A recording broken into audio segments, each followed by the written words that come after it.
welcome to another episode of Virtual Tween Baking. It is September, so we're going to be making something with pumpkin. We're not going to be using a real pumpkin, but we are going to be making some pumpkin spice cookies with a nice, sweet, warm maple glaze. These things are so good for fall. Such great spices, cinnamon, pumpkin spice, all those good things. A really nice fall recipe. So before we jump right into the recipe, in your kits, you should have 1 2/3 cups of all-purpose flour. I've got my stuff all measured out here in bowls. You guys will have everything bagged up in containers like always. We're going to have 1½ teaspoons of pumpkin spice. We're going to have 1½ teaspoons of ground cinnamon. We are going to have 1/2 teaspoon baking soda, 1/2 teaspoon baking powder, 1/2 cup of unsalted butter, which we're going to end up melting, but that's just a stick of butter. That's what that is. So you'll have that. 1/3 cup of brown sugar. We've got 1/3 cup and a little bit extra, 1/3 cup and 1 tablespoon of granulated sugar. That's just white, regular sugar. And finally, 1/2 cup of pumpkin puree. And for our maple glaze, which is my favorite part of this recipe, we're gonna have 1 cup of confectioner's sugar, 3 tablespoons of maple syrup, and 1 little tablespoon of butter. That again we're gonna end up melting, and then we're gonna add on to that 2 tablespoons of water, which you guys have at home. You will have a baking sheet tray in your kit, some parchment paper, and I think that's everything. Other tools you might need to do this recipe include a whisk and a spatula. I'm also going to be using a cookie scoop to scoop out my dough. If you don't have a little cookie scoop, you want kind of a smaller one. If you don't have one, you can always just use a spoon and plop out your little, like tablespoon cookies.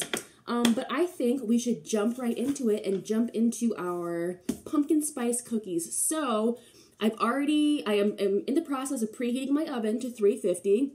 Easy. We're going to take our parchment paper for step number 2 and line our baking sheet, which I'm just using a baking sheet that I have at home, like a real one. If you can use one that, like a real one if you want, or use the one that came in the kit, either way. And I put my parchment paper right on there. And I'm going to set that aside. All right, so now we are on to step number 3, where we're just gonna mix our dry ingredients and combine them with our whisk. And if you don't have a whisk, you can always use a fork or something else like that. We just wanna make sure they're nice and evenly distributed in our kind of medium-sized bowl here. So we're gonna add our flour, pumpkin spice, ground cinnamon, baking soda, and baking powder in a medium to large bowl, whisk and set aside. So I have my flour. I've got my pumpkin spice. I've got my cinnamon. I'm going to need my baking soda and baking powder. And for those, I actually have to measure them. All right, so for my baking soda, 1/2 teaspoon.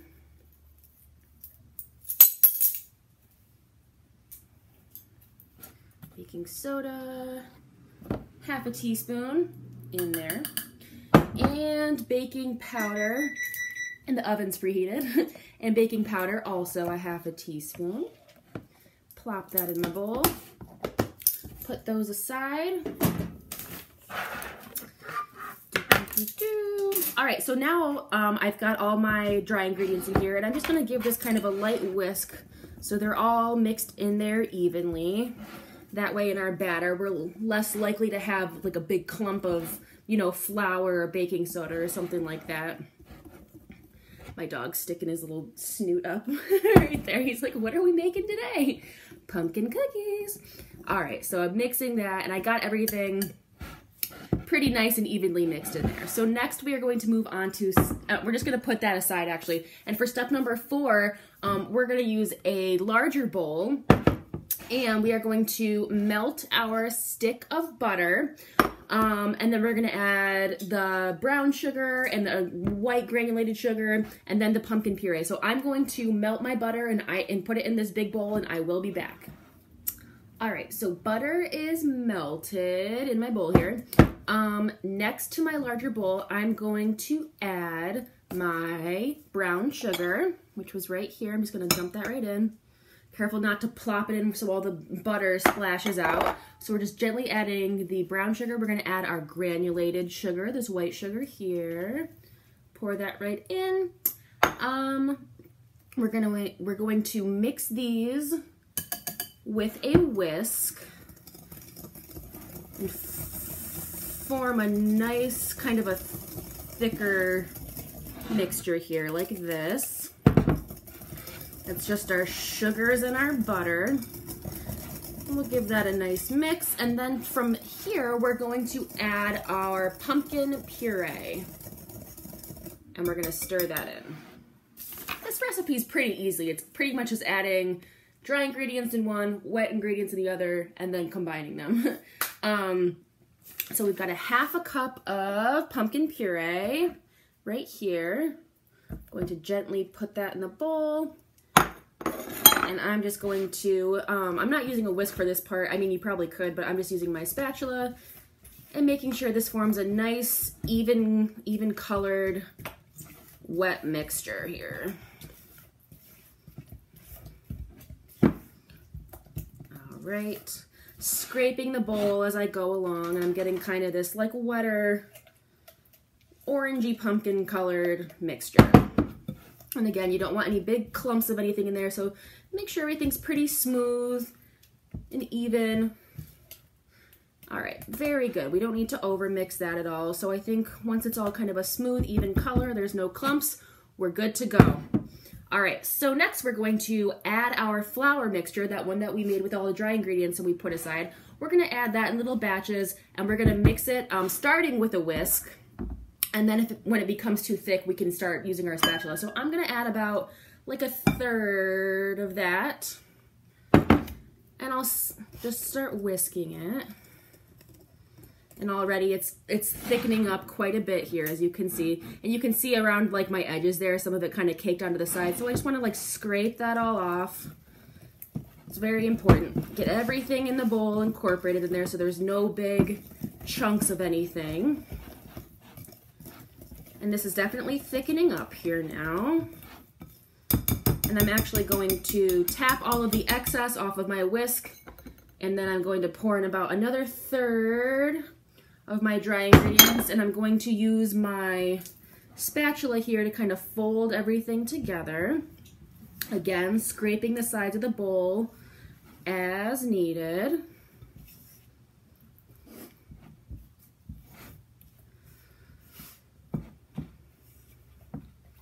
I'm kind of doing like a scrape and press and smush, making sure everything's getting kind of moist from that wet mixture. There's no big clumps of any flour or dry ingredients in there. All right, we're almost done. Just have to add the rest, our final little 1/3 of our dry ingredients here. Put that bowl aside. And again, I'm gonna kind of just smush this and scrape it until everything is moistened and incorporated. And it is kind of a nice firmer dough, which helps us, well, it'll help us when we're scooping it out.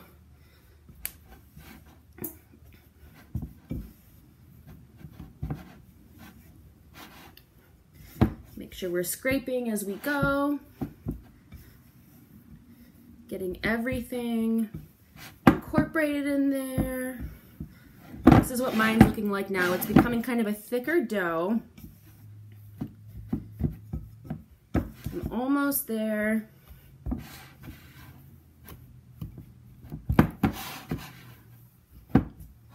It smells really good.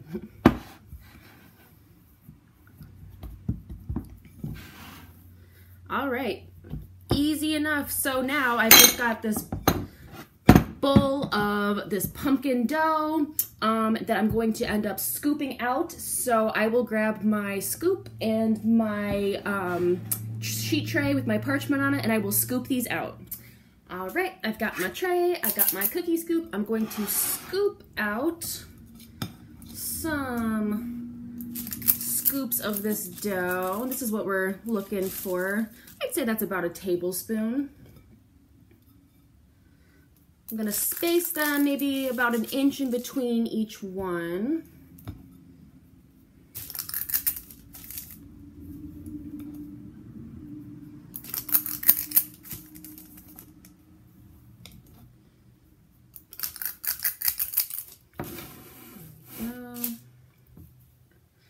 And when I scoop these, I'm kind of staggering them. That'll kind of hopefully prevent some of, you know, when they spread out a little bit, prevent them from touching.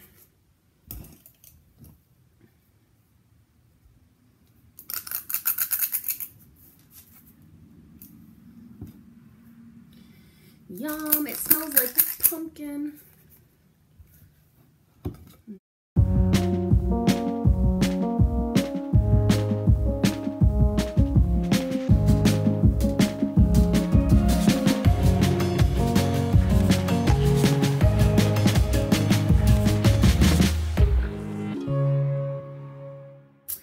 All right, here are my little pumpkin cookies. I do actually have more batter in here, so I can bake a second batch after these are done baking, or if you have 2 baking sheets, you can do 2 at once. For the sake of this video, I will just bake what's on this tray here, but you can absolutely bake the rest of the batter in there too for your cookies. So before I pop these in the oven, ooh, you can see these are like nice little round balls. I'm actually going to take the palm of my hand and just gently give them a little press here. Not totally flat, but just a gentle little press. This will help them to spread out a little bit and not stay in like such a cakey ball when we bake them, okay? So I'm just giving all of these a little press.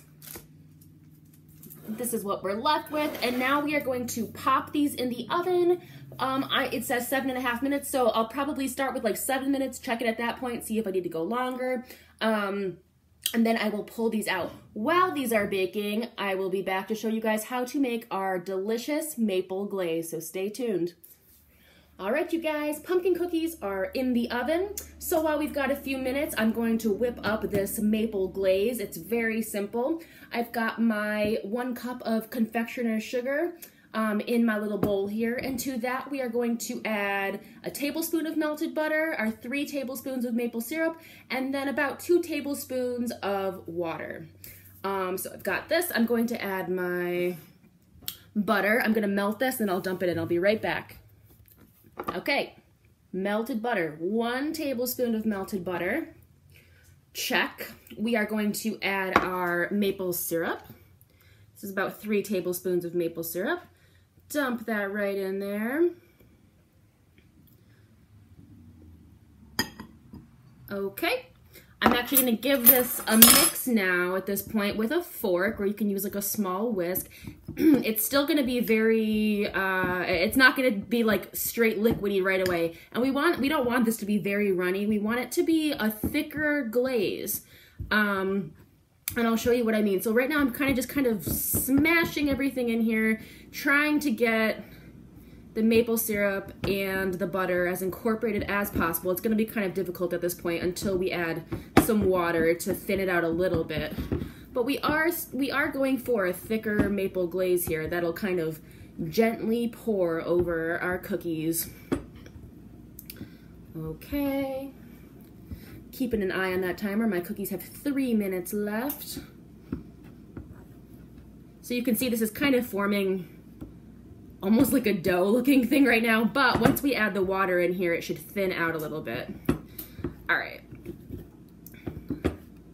I bet this tastes amazing already. Butter, maple syrup, and sugar. It probably tastes kind of like pancakes. All right, so now I've got this like kind of ball of like a very thick glaze. I'm going to start with about a tablespoon of my water and just kind of start to like fold that in and smush this. gonna take a minute to kind of mix everything up in here. Get that water incorporated. I know this is a weird process, but I'm not adding all the water at once. I want to kind of gauge it and just see how much more I need to add. I don't want to add too much water. So this is definitely forming like a very, very thick glaze now. So I think once we add that other tablespoon of water, we should be at a good consistency. So we'll add that second tablespoon of water, and I'm just gonna kind of mix this glaze, smooth it all out. Try to get all that water evenly mixed in here. We don't want any separation. It's definitely coming together and forming a really nice texture and consistency. Starting to be where we want it. I'm gonna mix it really hard with my fork. Oh yeah, so this is what we're looking for, definitely. No big clumps in there, no chunks, just a nice smooth glaze that runs off of our fork or spoon that we can pour over each of our cookies. Again, kind of scraping the sides of this bowl. This is a really nice consistency. So this is what we're looking for. It's thick, but it is kind of running off of my fork. And our cookies are done. All right, I'll go grab those and check them. All right, pumpkin cookies are done. I ended up taking them out of the oven. So I checked them at like 7 minutes. I ended up putting them in for like 3 or 4 more minutes. So I will update on that on your recipes. We're probably looking at about a 10-minute bake time. So what I'm gonna do now is leave these on their tray. I've got a cooling rack here. We're gonna leave them on their tray for about 10 or 15 minutes, let them cool a little bit. Then I'm going to transfer them to the rack where then I can pour glaze over them and it'll drip through. So for right now, I'm gonna like try to be super patient and not bite into one of these because they're really hot. So when they're cooled a bit more, I'll show you guys how to glaze each of these. Okay, so cookies are slightly cooler now. I transfer them to a rack and then I put the rack over my baking sheet, and I'm going to drizzle some glaze on top of each one. And this rack trick is nice because then the glaze will drip down and the pan will catch it and it makes less of a mess than getting it all over your counter. If you don't have a rack, you can absolutely glaze it like right on your parchment paper there and just let it set for a bit. But I like this method. So I've got my cookies here, still slightly warm, which is totally fine. I've got that maple glaze that we made and set aside. I'm just checking one more time to make sure there's no big lumps in there. It looks good. It kind of streams down slowly. These are gonna be so good, you guys. So with this glaze that I have, I'm going to just do like a little spoonful over each cookie, making sure I have enough for each cookie. And if you did end up baking like a second batch with your extra dough, make sure you have enough glaze for to glaze those too. So what I'm basically gonna do is just take a little spoonful and plop it right on there. Doesn't have to be anything perfect, and it's gonna just drip down and kind of coat the top of that cookie. And then we're just gonna let these sit afterwards and kind of set. For me, this glaze is really what makes these cookies. I love the maple flavor. It's so nice. So I'm just gonna glaze each one of these and let them set for a few more minutes, and then we'll be good to go.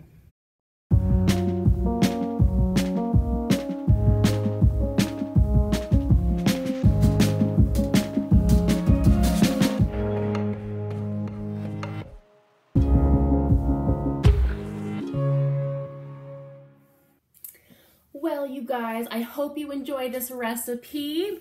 My cookies are pretty much set now. I noticed that some of the glaze on mine seems to have separated a little bit, and I'm wondering if that's because I added water to the glaze, and maybe next time in the future I would add milk to it, and that way the water and the butter won't separate as much in the glaze. However, these taste absolutely amazing, so I'm not even that upset about it. But in the future, if you make these, try substituting the water in the glaze with milk, and it might make for a more even consistency of a glaze. But again, these taste amazing. I just ate one and that maple really comes out, that pumpkin comes out. Really great fall recipe, so I hope you guys enjoy. Thank you so much for watching, and I will see you next month with another October fall baking recipe. Bye!